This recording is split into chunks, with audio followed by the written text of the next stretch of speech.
আজকে খুব ইচ্ছে হচ্ছিল বড়শি দিয়ে মাছ ধরার জন্য, তাই আমি আমার আব্বুর সাথে চলে এসেছি পাকা দিয়ে বড়শি দিয়ে মাছ ধরবো। আর তোমরা তো জানোই আমাদের বাগানের ভিতরেই হচ্ছে একটা পুকুর, আর আমাদের ওই পুকুরে প্রচুর মাছ আছে। ওইখান থেকে আমরা মাছ ধরি, মানে আমার আব্বু প্রায় সময় বড়শি দিয়ে মাছ ধরে। আজকেও কিন্তু উনি চলে এসেছে বড়শি দিয়ে মাছ ধরার জন্য, তাই আমিও সাথে চলে এসেছি বড়শি দিয়ে মাছ ধরবো বলে। আর এসে দেখে আমার আব্বু একটা তেলাপিয়া মাছ ধরে ফেলেছে অলরেডি। তারপর আমিও বসে পড়লাম বড়শিতে টোপ দিয়ে, তারপর বড়শিটাকে ফেলবো। তো এখানে আমি বড়শিতে টোপ দিচ্ছিলাম। দেখো আমাদের পুকুর থেকে কিন্তু আমি প্রথমবার বড়শি দিয়ে মাছ ধরতে এসেছি।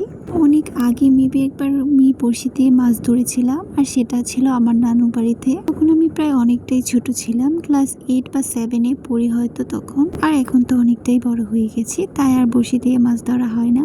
তখনও শখ করে বড়শি দিয়ে মাছ ধরতাম, আর আজকেও শখ হলো যে বড়শি দিয়ে মাছ ধরবো। এই দেখো আমি বড়শিতে টোপ দিয়ে দিয়েছি। এখন আমি একটু সাইডে এসে অন্য একটা জায়গায় বড়শিটা ফেলে দিব। তো এখানে আমি বড়শিটা ফেলে দিয়েছি।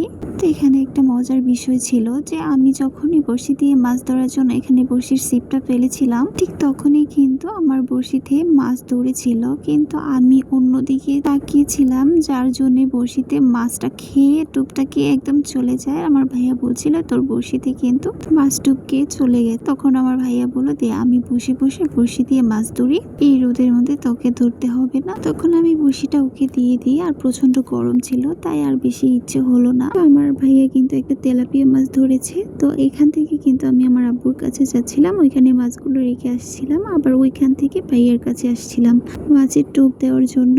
তো এইভাবে আমি এখান থেকে ওইখানে যাওয়া আসা করছিলাম। আর ওইখানে দেখো ওরা দুইজন দুই জায়গায় বসে বড়শি দিয়ে মাছ ধরছিল। আর আমাদের পুকুরে কিন্তু বিভিন্ন রকমের মাছ রয়েছে, তার মধ্যে কিন্তু বেশিরভাগ মাছ হচ্ছে তেলাপিয়া। তো ওইগুলোর জন্য কিন্তু অন্য কোনো মাছ একদম বড়শিতে ধরতেই চায় না, তাই আজকে সবাই বড়শি দিয়ে তেলাপিয়া মাছই ধরছিল। আমার ভাইয়া এবং আমার আপু বলছিল যে এই তেলাপিয়া মাছগুলো বাজার থেকে কিনে আনা হয় আমার ঢোরা মিছু ওদের জন্য। তো আজকে ওদেরকে এগুলো খাওয়ানো হবে রান্না করে। আমি কিন্তু বিড়ালের খাবার রান্না করার সময় কোনো রকম মশলা ইউজ করি না। শুধু মাছগুলো ভালো করে কেটে তারপর ধুয়ে আমি এটার মধ্যে জাস্ট কিছু পরিমাণ পানি দিয়ে সিদ্ধ করে ভাত দিয়ে একদম মাখিয়ে দিই। এভাবেই কিন্তু আমার সবগুলো বিড়ালকে আমি খাবার খাওয়াই। আমার আগের যে বিড়ালগুলো ছিল ওদেরকে কিন্তু আমি হালকা মশলা দিয়ে খাবার খাওয়াতাম। তো আমার আগের বিড়ালগুলো থেকে কিন্তু কোনো বিড়ালই আমার কাছে এখন নেই। এই বিড়ালগুলোকে আমি নতুন করে নিয়ে এসেছি, ডোরাকে আমি নতুন করে নিয়ে এসেছি। তার কিছুদিন পরে কিন্তু ডোরার বেবি হয়েছে,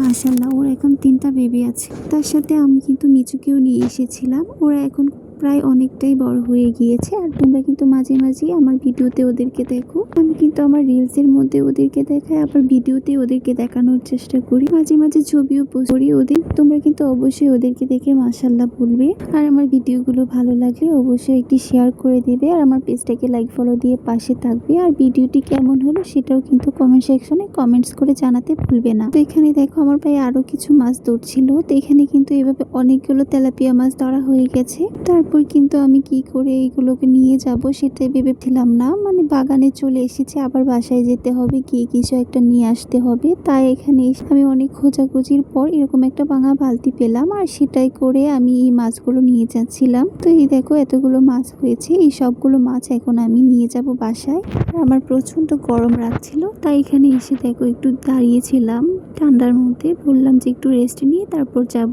এটা কিন্তু আমাদের গোয়ালঘর এসেই কিন্তু আমি একটু দাঁড়িয়েছিলাম। তো এখানে দেখো ওদেরকে এনে দেওয়ার পর ওরা শুধু তাকিয়ে দেখছিল কিভাবে কি করবে। ওদেরকে কিন্তু আমি এগুলো সুন্দর করে পরিষ্কার করে তারপর রান্না করে দেব। তো আজকের ভিডিওটা এই পর্যন্ত। কেমন লাগলো অবশ্যই কমেন্ট সেকশনে কমেন্টস করে জানাবে, আর দেখা হবে নেক্সট ভিডিওতে। ভালো লাগলে একটি শেয়ার করে দিও।